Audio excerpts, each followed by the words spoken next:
It is no secret that DreamWorks Animation has given us some of the most lovable characters of all time. From iconic movies blessing people's screens from over the last sort of 30 years, How to Train Your Dragon, Kung Fu Panda, and the Madagascars. I like to move it, move it. I like to move it, move it. Yeah, I like to move it. Not to mention beloved standalone classics such as the Bee Movie. You like jazz? Yes, classic film. Flushed Away, Prince of Egypt. Of course, Shark Tale. And they have smashed it nearly every single time. Of course, though, their most beloved franchise of all of them, the one that has taken the world by storm, of course, the Shrek franchise. Probably a household name, I think is a safe way of putting it, and arguably one of the best animated films of all time, 2, 1, 3, 4, in my humble opinion. And as of this current stage in time, the 4-movie franchise, alongside the 2 spin-offs with Puss in Boots, the upcoming 5th instalment of the franchise, including a rumoured standalone donkey film. I think it's safe to say that alongside the games, TV shows, spin-offs, Halloween, Christmas specials, not forgetting these guys, of course, I think it's safe to say that it's been pretty well received. However, over the last couple years, DreamWorks have really been changing the way that animation has been playing. I mean, with the release of The Bad Guys, Puss in Boots, and with sequels of some of those films coming very, very shortly, and with potentially the most beautifully animated film ever to be released coming in a couple weeks' time, and I can't wait, DreamWorks are yet again setting the bar even higher. And today, we are going to pitch our very own DreamWorks film that will set the bar so high that I don't think any other animation studio will come close. This is my pitch for what I like to call, oh, so that's how a dream works. Get it? Now, before we go into this, I must say, this is a completely horrendously crazy video. It's completely unrealistic. It's never gonna happen. It was a thought that I had having a bath, and now it's a YouTube video. It's purely for fun. It's purely to get your imaginations thinking, for people to comment down below, and for people to just enjoy the concept of this as ever being a possibility. So, before you're about to go into the comments and start spreading hate and start saying this is never gonna happen, we know, don't bother, it's a waste of time. But if you do enjoy this video, okay, if this has made you smile, please hit that like and subscribe button. My goal is 1,000 subscribers by the end of 2024, and you guys are really, really rocking in those numbers. So thank you so much for all your support, especially on some of my more recent videos, such as Disney Infinity. The love and support I've had on that has been amazing so far. Still a small channel, small videos with a small amount of views, but every single one of them means the absolute world to me. Hi, my name is Luis. I'm a filmmaker specializing in animation, and here on the channel, we talk all things film, parks, animation, Disney, just stuff in general. So if you like this sort of content, want to see more of it in the future, let me know. We'd love to hear your guys' feedback. And as I said, 1,000 subscribers by the end of the year. If we do hit that, we're going to do some hopeful Disney DreamWorks games playthroughs on the channels, more breakdowns and more videos coming out every single Sunday. So turn those notifications on, hit the like and subscribe button. It's free and you can unsubscribe at any time. But let's get into it. As I say, Shrek and the Shrek characters have pretty much always been the biggest in the DreamWorks universe. Now, it's very well known that something called the Pixar theory exists. This basically means that every single Pixar film exists in one timeline, in one universe, over a expansive period of time. And we will cover that at some point on the channel, but it's never been confirmed if DreamWorks is the same. We very rarely see any DreamWorks characters appearing in another DreamWorks film. So it's never really been confirmed, as much as it has done with Pixar, whether or not a DreamWorks universe really happens. Or a DreamWorks theory rather than a Pixar theory. So, here's the pitch. Imagine one villain, one massive villain, very similar to Thanos or soon to be Doctor Doom for the MCU, working their way around the far away characters. Their goal, not world domination like Thanos and that. This time, he is a multiversal threat that tries to turn our beloved DreamWorks characters into collectible figurines for his personal collection, so that he can rule his own world and take out those who control the DreamWorks one. He's got this little machine, let's say, that turns these beloved characters into little wooden toys. Imagine Funko, but all of them are DreamWorks and they're made of wood. Almost picture the Kung Fu Panda collectible figurines that he has in the first film. Similarly, kind of how actually Jack in the newest Puss in Boots has all of those fantastic mythical things inside the Mary Poppins bag. It would kind of be like that with references, but on steroids. Kind of mixed with the vibe of how Kai from the third Kung Fu Panda collects all the Masters of Chi for his own little collection. So kind of like that sort of premise. Just imagine iconic memorabilia, classic items both on and off screen, both in terms of fairy tale universes and other, which we'll go into shortly, all for his collection. So this is where it all starts. We get a sort of opening background of this character and the sort of vibe that he's getting into.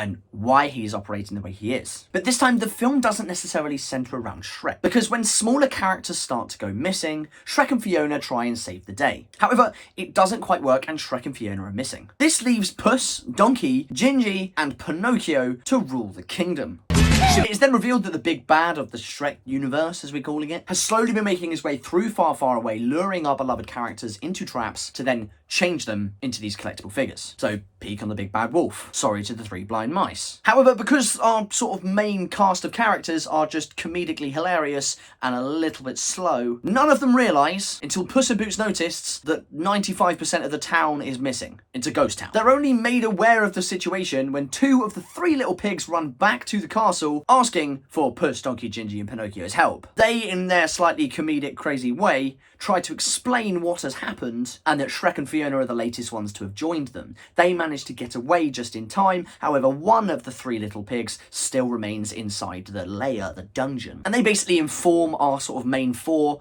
of this devilish plan that the main big bad villain has got, explaining that everyone has been captured. As I say, Shrek, Fiona, their piggy brother, but the one that really is the kicker, Dragon, and those freaky donkey dragon baby things. And that is the last straw for Donkey. So they set off and they find this magical shop. Imagine almost like a sort of pawn shop, right? Where you go and you collect random stuff and artifacts. Or for those of you watching this in the UK, like an antique store. They go in there, they find all these really, really weird cursed items, some really iconic items maybe, that have caused some slightly controversial moments in fairy tale history. Snow White's poison apple, you get the gist. The freaky man who then owns the shop basically sells Donkey and the rest of the gang a universe-hopping device, similar to Doctor Strange's sling ring portal, but not. And of course, in true Pinocchio fashion, he has to be the one to incorrectly use it and transport them into a different universe. We see the gang, they wake up in this weird new location. Maybe a new animation style could be quite fun. However, it is slowly revealed that this is not just a random location, this is in fact the Jade Palace. Yes, this is the DreamWorks version of Endgame. We then meet Poe and the Furious Five, which leads us down that path of them explaining the exact same thing that has happened to the Shrek universe, happened to theirs, and this big bad villain has taken people like Master Shifu, Ping, the most beloved character, even Tai Lung, because he is a good guy now, for anyone who watched Kung Fu Panda 4. And to be honest, if this is anything like Kung Fu Panda 4, we'll also include the people that DreamWorks realistically can't afford to hire. Eventually, we travel to many different universes, proper Endgame style, cutting between the two, maybe different points in time, splitting up the gang amongst different timelines, or different periods, different cities, things like that. And we end up with a stacked lineup, showing up to an all-star final battle against this big bad. However, we do realise that as we go through the film and each different sort of universe is telling us how each different character got taken, we learn that this big bad is also recruiting the main villains of their timelines. This includes Death, Hitch, Chantal Dubois, and that crazy-ass granny from Madagascar. But not all hope is lost, because that final big battle, proper Endgame style, instead of Avengers Assemble, we see Donkey trotting through the main portal, with Puss on his back, Gingy on the end of his sword, and Pinocchio flying through on his puppet strings, alongside Hiccup, Toothless, Astrid. You got RJ and Hammy from over the hedge, they run through us to the side. The penguins of Madagascar, Link, Bob, Dr. Cockroach from Monsters vs. Aliens. Even frickin' Barry B. Benson could show up. Got Jack Frost, Bunny, Megamind and Minion. Hell, let's get some Spider-Man sort of meme moments in there, pointing at each other, with David Cross having voiced both Minion and also Crane. Maybe Seth Rogen, obviously voicing Mantis and Bob. I think a Mantis Bob would be absolutely hilarious interaction. And while we're at it, we may as well throw in some of the Shark Tale cast as well. A beloved and severely underrated film. But literally someone from every sort of DreamWorks property. Not necessarily all of the bigger ones though, as I said, Penguins of the Madagascar, meaning the main Madagascar cast has been captured and turned into these little figures, and we do see that panning out throughout the movie as well. I mean, if they'd allow it, maybe even throw in some Aardman characters. Ginger, Rocky, Roddy, Rita, Bike, Millicent, even Wallace and Gromit, but that probably wouldn't happen. I mean, we're pushing it a bit far as it is. All having a motive that their beloved best friends, their sort of friends they've made inside their universes, have all been taken and turned into these sort of figurines for this man just to keep on his shelf. And it will all be explained in some crazy DreamWorks fashion in a pinnacle third act moment, when everything all feels lost, a heartfelt moment, a speech maybe from someone completely outrageous, maybe Pinocchio being the wisest of them all, leading the charge in his lady's underwear. It's a thong! But leading up to this film, we could also see the expansion of those single universe films. Of course, we have Puss in Boots. We've got sort of rumours that Donkey film will come. Give us a Pinocchio TV show, a short about the three blind mice, and a little refresher here and there for different characters. It would be so funny. Maybe like a Pixar popcorn, but this time for DreamWorks. This way, we can sort of remind ourselves of these characters and root them back in a deeper universe. Building on the characters, teaching them new lessons, and maybe giving some of them abilities. I don't know. Gingy having his own Mjolnir. And of course, with another Shrek film on the way, this could just be absolutely fantastic. Could you imagine this is actually the plot for Shrek 5? But honestly, after how the franchise ended with Shrek 4, they need a belter. But just imagine, right? A spy film, similar like to a Mission Impossible style, starting off into sort of like an endgame vibe, with all four leads being Donkey, Puss, Gingy, Pinocchio, working together in high-stakes scenarios, in a heisted style animation, just like Puss in Boots. It would be visually stunning. Could even be a cheeky two-parter, similar to how Infinity War Endgame was. Jumping through each different universe, getting these beloved characters. Montage like the Muppets, to see all the crucial moments, the iconic characters, or at least the ones that aren't too expensive to animate or cast. Chuck in some crazy fight scenes. Could you imagine, right, the Furious Five collaborating with the monsters from Monsters vs. Aliens, collaborating with the penguins from Penguins of Madagascar / Madagascar. Sick. Imagine like the final scene in Robots as an animation reference there. If anyone's not seen Robots, please go culture yourself. We'd have a great villain, backstories, maybe even let him appear in some future DreamWorks projects that are coming up soon. Sow those seeds like how we did with Thanos. Some backstories thrown in there, such as Pinocchio's OG backstory. Give us some OG DreamWorks comedy, some raunchy, PG, not so friendly moments, some references, things that classic DreamWorks did. It would be fantastic. And it's far, far away from anything we've seen before. Of course, having said all of this, it's completely unrealistic. It's not going to happen, but this video's purpose is to make you guys smile, laugh, and realistically just think about the possibilities. It would just break the world of cinema. Now, I'm not begging for this to be made. In fact,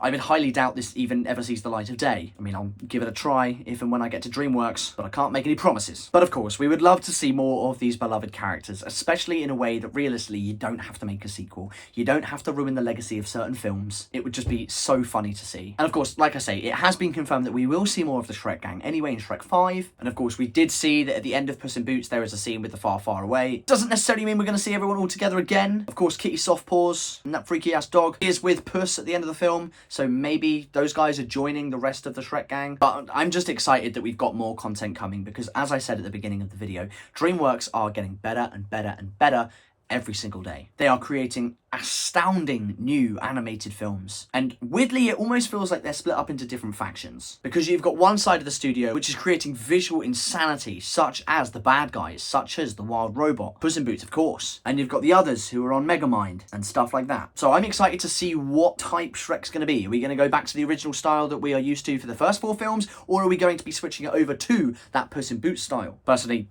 the latter of that would be incredible. But they continue to be one of the best and fastest growing animation studios in the world, changing the game every single day. But yeah, what do you guys think? A bit of a crazy pitch, bit of a crazy video, but let me know what you think in the comment section down below. Who would you cast? What sort of plot points would you add in there? Come on, write the script with me. And let me know, who's your favourite DreamWorks character? But that is the end of the video. If you guys did enjoy this, please consider hitting that like and subscribe button again. Help us get to 1,000 subscribers by the end of 2024. And if you are watching this in 2025, we've not yet hit 1,000 subscribers, or if you're watching this and somehow we've gone well over that, thank you. Still hit that like and subscribe button. There's probably another goal that I've released in a future video, but it means the world. You can unsubscribe at any time and it helps me out to make more content for you guys, which I absolutely adore doing. And of course, guys, check out my letterbox as well if you guys want to see my up-to-date sort of rankings, thoughts on different films coming out, both new and old. I do actually have a DreamWorks ranking over on that page as well. And of course, check out my TikTok, which has been blowing up recently, so thank you very much to anyone who has come over from TikTok or vice versa, and we'd love to see you over there as well. But for me, thank you very much, stay safe, I'll see you in the next video. Peace.